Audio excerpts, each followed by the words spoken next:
अस्सलाम वालेकुम दोस्तों, कैसे हैं आप सब। तो अभी मैं जब बनाने जा रही थी बिरयानी, तो मैंने सोचा चलो अपनी यूट्यूब फैमिली से भी थोड़ी सी बातें शेयर कर देती हूँ। तो अभी मैंने क्या क्या तैयार कर लिया है, गोश्त को उबाल के रख लिया है, साथ ही में इसका पानी मैंने अलग कर लिया है।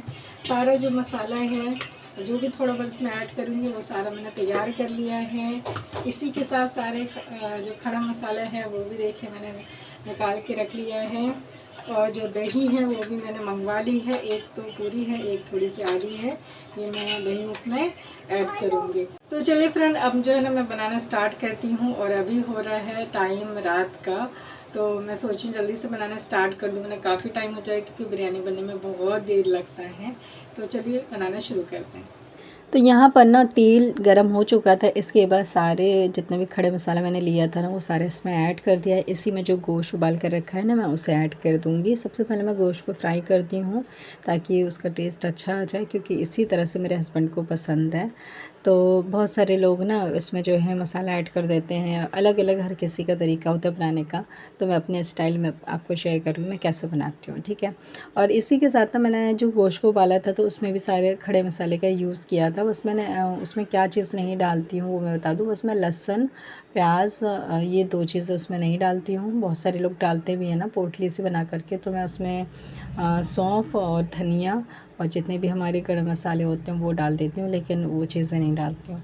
तो मैंने पानी छान के निकाला है ना, उसमें सारी चीज़ें हैं। और नीचे से सौंफ जो मैंने डाला था, तो कोई कपड़ा मुझे ऐसा नहीं मिल रहा था जिसको कि मैं उसको सौंफ को बांध करके डाल सकूं। कपड़े का कलर बार बार निकल के आ रहा था, तो मैंने सौंफ को ऐसे ही डाल दिया था। मैंने कहा बाद में ना इसको छान लूँगी।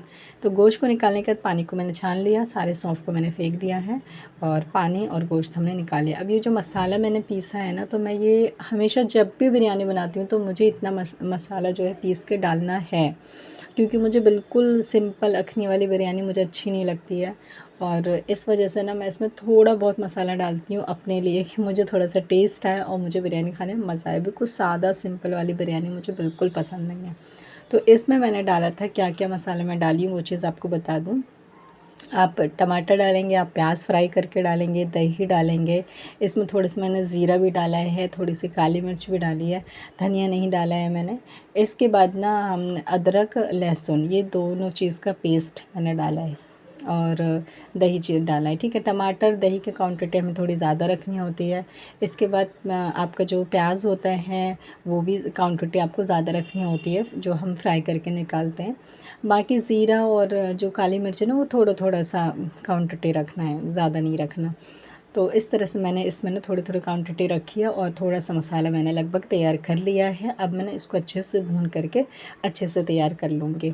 तो ये बिरयानी मैं क्यों बना रही हूँ, मेरे हस्बैंड ना काफ़ी टाइम से मुझे बोल रहे थे बिरयानी के लिए, लेकिन मैं नहीं बना रही थी। मैंने कहा बकरीद तो आ रही है, बिरयानी क्या बनाएं। तो फिर मेरे हस्बैंड बोले कि नहीं बना लेते हैं। तो मैंने कहा ठीक है बना लूँगी, लेकिन जो घर के चावल है ना, घर में जो हम लोग चावल यूज़ करते हैं ना वो थोड़े हमारे सस्ते वाले चावल हैं, इतने महंगे वाले चावल नहीं है। मतलब कि वो चावल इतने लंबे नहीं होते हैं, वो बिरयानी के चावल नहीं हैं। तो मैंने कहा कि अगर मैं बनाऊँगी तो इसी चावल का बनाऊँगी, क्योंकि बिरयानी के चावल ना 100 और 140 120 100 रुपए किलो ऐसे मिलता है। तो मैंने कहा कि इसीलिए ईद पे ही बिरयानी का चावल आएगा, अभी नहीं आएगा, कुछ ही दिन बचे हैं। तो अभी मैं घर के चावल के बनाऊँगी। तो इसीलिए मैं जो बिरयानी बनाऊँगी ना, अभी चावल आपको दिखाऊँगी, बिरयानी बना के भी जब दिखाऊँगी तो इतने लंबे चावल नहीं होंगे, क्योंकि हम लोग घर पे दूसरे चावल यूज़ करते हैं थोड़े सस्ते वाले, ठीक है, क्योंकि वो थोड़ा सस्ता पड़ता है हमें। तो यहाँ पे सारी चीज़ तैयार करके मैंने डाल दी है।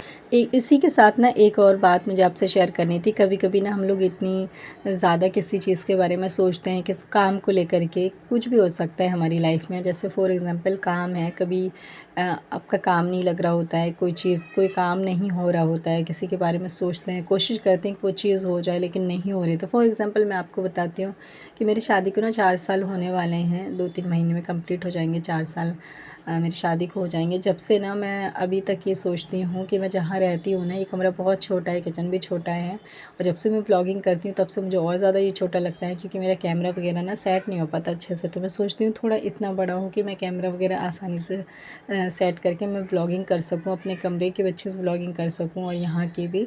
और स्पेशली एक चीज़ के बारे में ज़्यादा सोचती हूँ कि हमारे कमरे में भी ना इतनी जगह नहीं है कि हम लोग जो है नीचे बैठ के खाना खा सकें। तो हम लोग बिस्तर पे बैठ के खाना खाते हैं। इससे क्या होता है ना कि बहुत बहुत ज़्यादा चादर गंदा होता है, क्योंकि अली है ना, तो अली कभी पानी गिरा देता है। पहले तो बहुत ज़्यादा, जब छोटा था तो बहुत ज़्यादा गंदा करता, तब तो थोड़ा बड़ा हो गया, समझदार हो गया, तो इतना ज़्यादा वो ये चीज़ नहीं करता। लेकिन फिर भी एक नीचे खाने का मज़ा कुछ और होता है।